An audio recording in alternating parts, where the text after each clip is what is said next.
एक छोटे से गांव में, जहां हर पल सूरज की किरणें धरती को चूमती थीं, वहां एक युवक रहता था।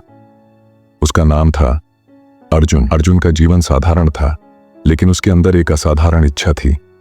वह अपनी किस्मत को बदलना चाहता था। वह हमेशा सोचता था, ये जो किस्मत है, ये मेरे हाथों में क्यों नहीं है? मैं तो बस इसका खिलौना हूं। अर्जुन का परिवार गरीब था। उनके पास खेत थे, लेकिन वो खेत भी बांटने ले लिए थे। फिर भी अर्जुन की आंखों में एक अजीब सी चमक थी। वह दिन रात काम करता, खेतों में मेहनत करता और रात को तारों की ओर देखकर सपने देखता।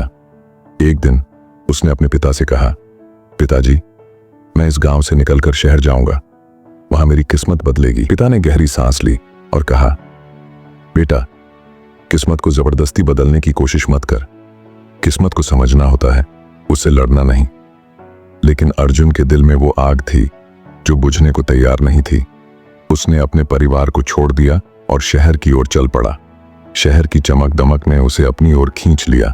वह रोज किसी न किसी काम में लगा रहता, फैक्ट्री में, दुकानों में, यहां तक कि सड़क पर भी। लेकिन हर बार जब उसे लगता कि अब वो आगे बढ़ रहा है, किस्मत उसे वापस धकेल देती। एक दिन उसे एक नौकरी मिली, एक बड़े व्यापारी के पास। वह बहुत खुश हुआ, अब तो मेरी किस्मत बदल जाएगी, वह सोचता रहा। लेकिन कुछ ही महीनों बाद व्यापारी का व्यवसाय टूट गया और अर्जुन फिर से बेरोजगार हो गया।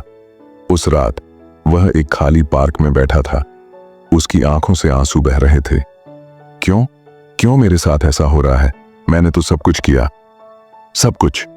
उसने आकाश की ओर मुंह उठाया और चिल्लाया, किस्मत, तू मेरी क्यों बिगाड़ रही है? तभी उसे एक बूढ़े आदमी की आवाज सुनाई पड़ी, बेटा, तुम किस्मत को दोषी क्यों मान रहे हो? किस्मत तो एक नदी है जो अपने रास्ते में बहती है, लेकिन अगर तुम उसके खिलाफ तैरने की कोशिश करोगे तो वो तुम्हें डुबो देगी। अर्जुन ने मुड़कर देखा। वह बूढ़ा आदमी उसके पास खड़ा था। उसकी आंखें गहरी थीं, जैसे वो जीवन के हर रहस्य को जानता हो। तो मुझे क्या करना चाहिए? अर्जुन ने पूछा। बूढ़े ने मुस्कुराया और कहा, किस्मत को बदलने की कोशिश मत करो, उसे समझो, उसके साथ बहो, उसके खिलाफ मत जाओ। किस्मत तुम्हारी दुश्मन नहीं है, वो तुम्हारी साथी है। अर्जुन को लगा जैसे उसके दिमाग में कहीं एक बल्ब जल उठा। उसने अपने जीवन को फिर से समझना शुरू किया। उसने अपनी मेहनत को नई दिशा दी। उसने अपने गांव की यादें याद की, अपने पिता की बातें सुनी। धीरे धीरे उसका जीवन बदलने लगा। वह अब अपनी किस्मत को बदलने की कोशिश नहीं कर रहा था, वह उसके साथ बह रहा था। और जब वह इसे स्वीकार करने लगा तो उसे एहसास हुआ कि किस्मत उसका साथ दे रही थी। अंत में अर्जुन ने सीखा कि किस्मत को ठोकर मारने वाले कभी आगे नहीं बढ़ते।